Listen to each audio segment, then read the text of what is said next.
नमस्कार दोस्तों, न्यूज हिंदी में आप सभी का स्वागत है। महाराष्ट्र की राजनीति की मीडिया में खूब चर्चा हो रही है। यह चर्चा पवार परिवार को लेकर हो रही है। कहा जा रहा है कि पवार परिवार में सब कुछ ठीक नहीं चल रहा है और अजीत पवार बीजेपी ज्वाइन करने वाले हैं।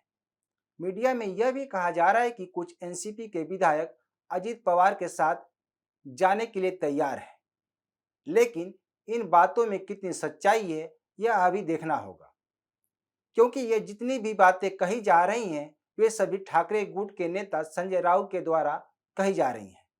ऐसे में सवाल है कि क्या सही में अजित पवार बीजेपी का दामन थामेंगे या संजय राउत चाहे विपक्ष के नेता अजित पवार को पीएम मोदी का समर्थन करने पर टारगेट किया जा रहा है।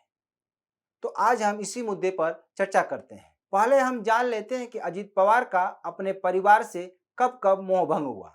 दरअसल एनसीपी में शरद पवार के बाद अजित पवार दूसरे ऐसे नेता हैं जिनकी पार्टी में बात सुनी जाती है, लेकिन कुछ समय से मीडिया में दावा किया जा रहा है कि अजित पवार एनसीपी को छोड़कर बीजेपी में जाएंगे। हालांकि चाचा भतीजे में बरसों से खींचातान चली आ रही है। अजित पवार और शरद पवार में सबसे पहले 2010 में मनमुटाव की खबरें सामने आई थी। उस समय कांग्रेस और एनसीपी में बदलाव की मांग की जा रही थी। एक और जहां अशोक चौहान मुख्यमंत्री पद से इस्तीफा दे दिया था, तब कांग्रेस के सीएम पद के लिए पृथ्वीराज चौहान को चुना गया था। वहीं एनसीपी में अजित पवार को उप मुख्यमंत्री बनाए जाने की बात कही जा रही थी, जबकि एनसीपी से छगन भुजबल उप मुख्यमंत्री थे। उस समय अजित पवार ने अपनी मौजूदगी दर्ज कराई थी, लेकिन यह बात शरद पवार को पसंद नहीं आई थी। यह बात आई गई हो गई, लेकिन अजित पवार के लिए यह वाकया हमेशा याद रहा। दूसरी बार अजित पवार ने 2019 में खुलेआम बगावत की थी। दरअसल यह बात उस समय की है जब बीजेपी और बाला साहब ठाकरे की शिवसेना में मुख्यमंत्री पद को लेकर जब फूट पड़ गई थी। शिवसेना शरद पवार से गठबंधन करने के लिए बातचीत कर रही थी, तो इधर अजित पवार बीजेपी के साथ जाकर एक रात के लिए उप मुख्यमंत्री बन गए। उस समय पवार परिवार घुटने के बल आकर अजित पवार को पार्टी में लाने की कोशिश की। यह राजनीति घटनाक्रम जगजाहिर है। उसके बाद जो कुछ हुआ वो देखा गया और वर्तमान में क्या हुआ यह भी लोग जानते हैं। इस मामले पर बहुत कुछ कहा गया है, इसलिए इस मैटर को बंद रखते हैं और मुख्य मुद्दे पर आते हैं। हाल ही में उद्धव ठाकरे और संजय राउत शरद पवार से उनके आवास पर मिले थे, जिसके बाद संजय राउत ने ठाकरे गुट के सामना में लिखा कि कुछ लोग एनसीपी से बीजेपी में जाना चाहते हैं।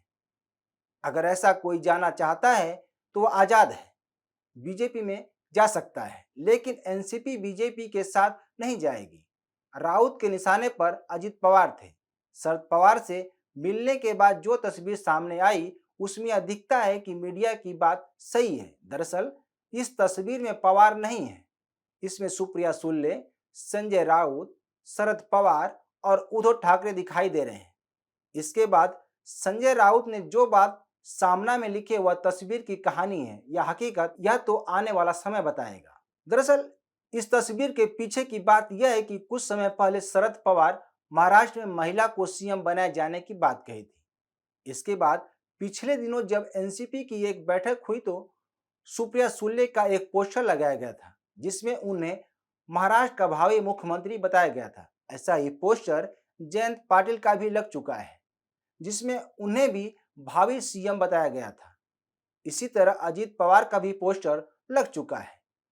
इस संबंध में मैं एक वीडियो भी बनाया हूं, जिसे हमारे न्यूज चैनल पर देखा जा सकता है। वहीं आपकी पूर्व नेता और सामाजिक कार्यकर्ता अंजलि दमानिया ने भी कहा था कि अजित पवार बीजेपी में जाने वाले हैं। उन्होंने अपने सूत्र का खुलासा भी किया था। उन्होंने कहा था कि मंत्रालय में एक व्यक्ति ऐसा बताया। इसके बाद से यह चर्चा तेज पकड़ ली कि अजित पवार अपना राह बदलने वाले हैं, लेकिन यह बात कहने के पीछे एक और वजह भी सामने आई है। अभी हाल ही में जब पीएम मोदी की डिग्री का मुद्दा उछला था तो अजित पवार ने कहा था कि 2014 के लोकसभा चुनाव में जनता ने नरेंद्र मोदी की डिग्री देखकर वोट नहीं दिया था, बल्कि उनका करिश्मा देखकर जनता ने वोट दिया था। इसी तरह कुछ समय पहले विपक्षी एकता की बात कही जा रही थी।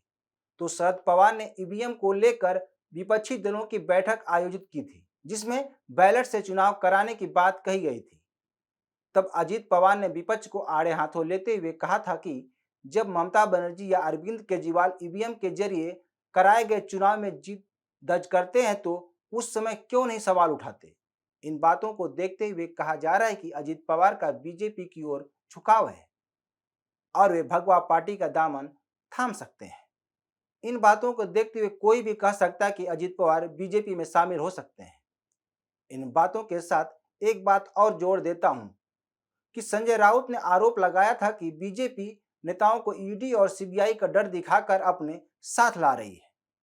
वहीं कहा जा रहा है कि शरद पवार का इस संबंध में कहना है कि कोई भी कहीं भी रहे, आज फाइल बंद हो जाएगी, लेकिन बाद में उसे खुलना ही खुलना है। हालांकि अजीत पवार ने इन बातों को अफवाह बताया है। तो ऐसे में यह सवाल उठ रहा है कि क्या पीएम मोदी का समर्थन करने की कीमत चुका रहे हैं अजीत पवार? क्या उन्हें टारगेट किया जा रहा है? क्या एक और पारिवारिक राजनीतिक दल टूट की कगार पर खड़ा है?